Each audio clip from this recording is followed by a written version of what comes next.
Mamma mia, how do we make this sourdough into a beautiful bread? Ciao ragazzi, today I'm so excited. We're talking about how I make my lievito madre. A lot of you guys ask me questions. How do you get your dough so airy, so flavorful? Only with lievito madre sourdough. Today I'm going to show you the simple, easy ways and we're going to answer all the questions. Andiamo! Alright ragazzi, this is what you need for your sourdough starter. We're going to need a pear. Let's stick to organic. We're also going to need a mason jar with a lid. And we're also going to use some filtered water. So many of you guys are going to ask me, but I don't understand. Why are you using fruit for making a sourdough starter? Why? Because fruit contains wild yeast. And trust me, this will give you the easiest result. You guys are going to be experts at making lievito madre. Okay, first thing, let's cut up the pears into little shapes. Add your filtered water and make sure it's non-chlorinated, no tap water. The reason we don't want to use tap water is because it will kill the yeast. Okay, now get all your pear, grape, or apple, and we're going to put it in here. Just close it up, and now we're going to leave it for 5 days. And you're going to see after 5 days, we're going to get some bubbles activity during the fermentation. This is going to be perfect. You know, a lot of you guys are going to ask me, why do I want to make this in my pizza? What's going to make it so good? Trust me, my friends, if you're going to use regular yeast, you're not going to get the aromas because you don't have that natural bacteria, that wild yeast that are presented, that are breaking down.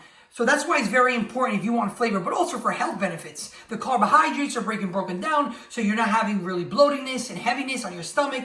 And that's the key of the real Neapolitan pizza. You want those natural flavors. And my friends, try it out, see what you say, and that's going to take you back to Napoli, back to the 1700s. Mamma mia, 5 days. Look at all these bubbles. You can hear the gas.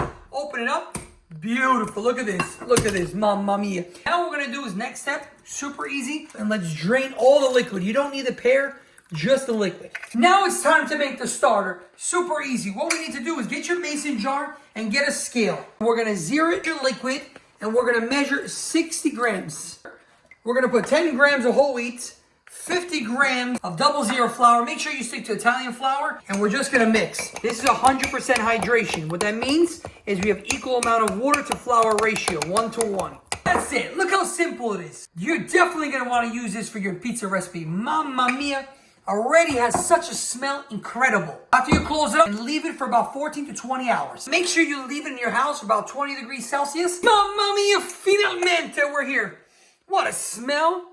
Wow. Look at the starter. Very active and very easy. But a lot of you guys ask me, Mamma mia, but Carmen, this is so easy. God, I don't understand.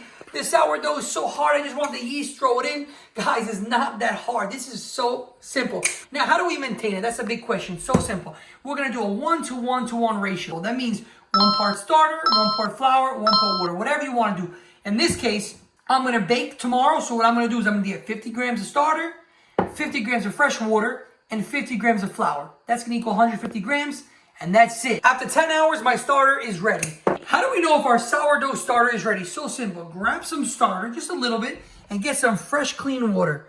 And just see if it passes the flow test. Look, you see that it passes the flow test? That means your starter is ready. Ready to use in your baking.